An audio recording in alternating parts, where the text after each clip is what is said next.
Hello everyone. Today we are going to discuss about the bioequivalence study. So previous video में bioavailability के बारे में पढ़े थे. Bioavailability मतलब rate and extent of drug absorption from site of administration to systemic circulation units active form of drug. Bioequivalence मतलब जब generic market बनाते हैं उनके bioavailability जिससे कॉपी करते हैं जैसे ब्रांडेड प्रोडक्ट जैसे बनाते हैं उसका बायोअवेलेबिलिटी से कंपेयर करके देखते हैं. So bioavailability of the generic product जो टेस्ट प्रोडक्ट है उसको स्टैंडर्ड प्रोडक्ट जो इनोवेटर या ब्रांडेड प्रोडक्ट के साथ कंपेयर करते हैं उसको कहते हैं bio equivalent studies. So bio equivalent studies में मेनली पढ़ने का जो है क्या क्या डिजाइन अवेलेबल है बायो इक्विवेलेंट स्टडी करने के लिए और इसका एनालिसिस किस तरीके से करेंगे. एनालिसिस में one is sample analysis, that is by using some instrumental method, and then जो आपका data analysis, data का analyze करेंगे with the help of statistics. So mainly ये पढ़ेंगे as well as criteria जो है fulfill करना चाहिए bioequivalent study के लिए करने के लिए. So generally bioequivalent studies करना है तो first and foremost criteria is that you have to use healthy human volunteer. bioequivalent study मतलब mainly human subjects में ही करते हैं. दो different group है कितने भी groups लेते हैं. So the volunteers should be healthy volunteers use करना है. It's not subject, they have to be a volunteer. Volunteer मतलब वो खुद interested होना चाहिए, उनका consent होना चाहिए ये study इनके ऊपर हो रहा है, क्या ड्रग दे रहे हैं, किस तरीके से स्टडी करने वाले हैं. So you have to use healthy human volunteer and minimum of 18 subjects जो है ह्यूमन वॉलंटियर्स यूज करना चाहिए. एंड कौन से सब्जेक्ट्स को चुनना है वॉलंटियर्स को, किसको एक्सक्लूड करना है, this has to be selected based on the inclusion and exclusion criteria. तो इंक्लूजन एक्सक्लूजन क्राइटेरिया के बेसिस पर हम सब्जेक्ट्स को सेलेक्ट या एक्सक्लूड करते हैं, ये भी है. And the subjects must be fasted overnight. Overnight मतलब जैसे कल से आपको एनालिसिस करना है, बायोइक्विवेलेंट स्टडी शुरू करना है तो आज रात भर उनको फास्टिंग रखना पड़ेगा. So the subjects must be fasted overnight. और जो just before administration of dosing आपको आफ्टर एडमिनिस्ट्रेशन ऑफ डोजिंग भी half an hour to 2 hours जो है फूड एडमिनिस्ट्रेशन नहीं कर सकते हैं. सो द फूड क्या एडमिनिस्टर करते हैं, डाइट क्या एडमिनिस्टर करना है उसका भी चार्ट के हिसाब से ही फॉलो करना पड़ेगा. They are all the criteria to conduct the bioequivalent studies. Next important देखेंगे तो बायोइक्विवेलेंट स्टडीज में designs used in bioequivalent studies. So क्या क्या डिजाइन्स यूज करते हैं.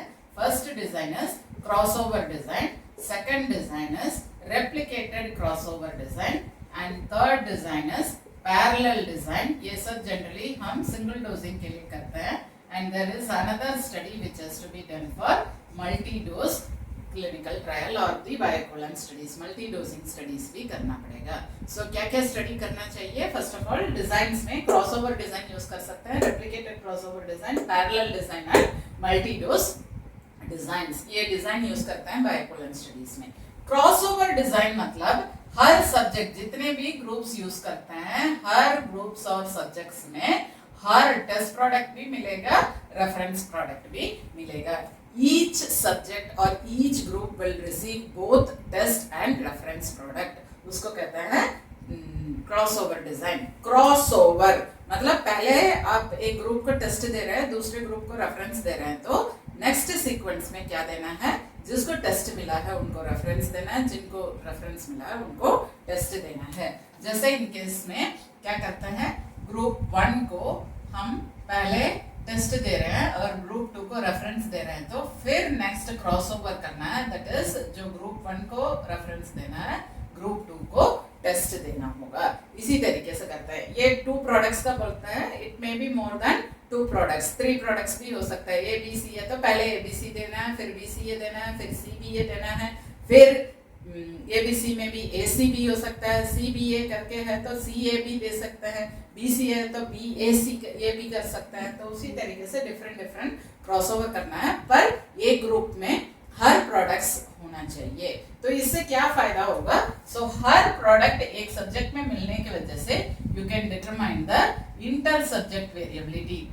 अब मेरे और आपका जो वेरिएशन अलग अलग कभी कभी किसी ड्रग में शो कर सकता है, उस वेरिएबिलिटी को क्या बोलते हैं, इंटर सब्जेक्ट, सब्जेक्ट के सब्जेक्ट वेरिएशन होता है। सो सब्जेक्ट के सब्जेक्ट वेरिएशन जो होता है उसको डिटरमाइन करने के लिए हमें क्या है, कौन सा डिजाइन यूजफुल होता है, crossover design. Now there is another design which is known as replicated crossover design. ये भी क्रॉसओवर डिजाइन ही है। रेप्लिकेटेड क्रॉसओवर डिजाइन मतलब जैसे हम बोले थे ग्रुप 1 को पहले टेस्ट देना है, फिर रेफरेंस देना है, फिर कुछ पीरियड के बाद रेफरेंस देना, टेस्ट देना। ये कुछ पीरियड कितने तक रखना है, वॉश आउट पीरियड तक। वॉश आउट पीरियड मतलब ड्रग पूरा बॉडी के अंदर से वॉश आउट हो जाना है, उसके बाद ही नेक्स्ट डोजिंग करना होगा। वॉश आउट पीरियड का मतलब the period totally the drug has been eliminated out from the body, तो पूरा एलिमिनेट हो गया। इसको इंश्योर कैसे कर सकते हैं, एटलीस्ट 10 बायोलॉजिकल हाफ लाइफ के बाद, से for example biological half life 2 hours है कोई ड्रग का, तो 20 आवर्स के बाद ही दूसरा डोजिंग देना पड़ेगा। सो ये डोजिंग और दूसरा डोजिंग के बीच में क्या पीरियड रखना है, वॉश आउट पीरियड रखना होगा। और जैसे पहले एक को टेस्ट दे रहे हैं, रेफरेंस दे रहे हैं, फिर रेफरेंस और टेस्ट दे रहे हैं, इसको क्या बोलते हैं, सीक्वेंस बोलते हैं। सो सीक्वेंस जो है पहले टेस्ट और रेफरेंस दिए तो फिर reference and test which is followed by the washout period। washout period के बाद करना होगा। अब रेप्लिकेटेड मतलब आपका विद इन सब्जेक्ट, कभी कभी सब्जेक्ट के ये जो variability with in subject variability भी अपने इंडिविजुअल के वेरिएशन की वजह से भी हो सकता है, जिसको इंट्रा सब्जेक्ट वेरिएबिलिटी बोलते हैं, उसको डिटरमाइन करना है तो रेप्लिकेटेड क्रॉसओवर डिजाइन करना होगा। रेप्लिकेटेड मतलब रेप्लिका मतलब फोटोकॉपी, जैसे बार बार डुअल टाइम्स करना होगा, पहले टेस्ट और रेफरेंस, फिर सीक्वेंस चेंज करके रेफरेंस एंड टेस्ट, फिर से टेस्ट और रेफरेंस, फिर रेफरेंस एंड टेस्ट। इसको 2 बार कर दिए, इसको 2 बार कर दिए, इसको क्या बोलते हैं, रेप्लिकेटेड। क्रॉसओवर किए हैं बट 2 टाइम रिपीट किए हैं, 2 टाइम्स डुप्लीकेट में कर रखा है रिजल्ट, तो इसको क्या बोलते हैं, रेप्लिकेटेड क्रॉसओवर डिजाइन। उसका फायदा क्या होगा, इंट्रा सब्जेक्ट वेरिएबिलिटी डिटरमाइन कर सकते हैं। Now third is parallel design. Parallel मतलब आपको पता है जैसे रेल पटरी जैसे पैरेलली चलना, साथ साथ चलना, उसको कहते हैं पैरेलल। पैरेलल डिजाइन में कब यूज करते हैं, जब आपका drug long half life, T half जो है ज्यादा होगा, 72 आवर्स है, तो ये ड्रग को फिर से रिपीट करने के लिए फिर 72 hours, 10 half life wash out period देना है तो 720 आवर्स, तो लॉन्ग हाफ लाइफ ड्रग होगा या हाईली वेरिएबल ड्रग होगा, या आपका ड्रग कंट्रोल रिलीज या सस्टेन रिलीज जैसे डिपो प्रिपरेशन होगा, तो इन दैट केस आपको पैरेलल डिजाइन मतलब एक दोनों को एक साथ करके फिर से रिपीट करने का टाइम नहीं मिलेगा, तो पैरेलल डिजाइन करते हैं। दैट मीन्स ग्रुप 1 को एक ग्रुप को टेस्ट दे दिए, एक ग्रुप को रेफरेंस दे दिए, बस इतना ही करेंगे, फिर क्रॉसओवर नहीं करेंगे, ना कि आपको टेस्ट का एक का साथ साथ आपका दूसरे ग्रुप में रेफरेंस का चलता रहेगा। सो पैरेलली दोनों ग्रुप्स का स्टडी चलता रहता है, उसको कहते हैं पैरेलल डिजाइन। इसका फायदा क्या है, लॉन्ग हाफ लाइफ ड्रग को जल्दी हम ये trial, clinical trial bioequivalent study कर सकते हैं,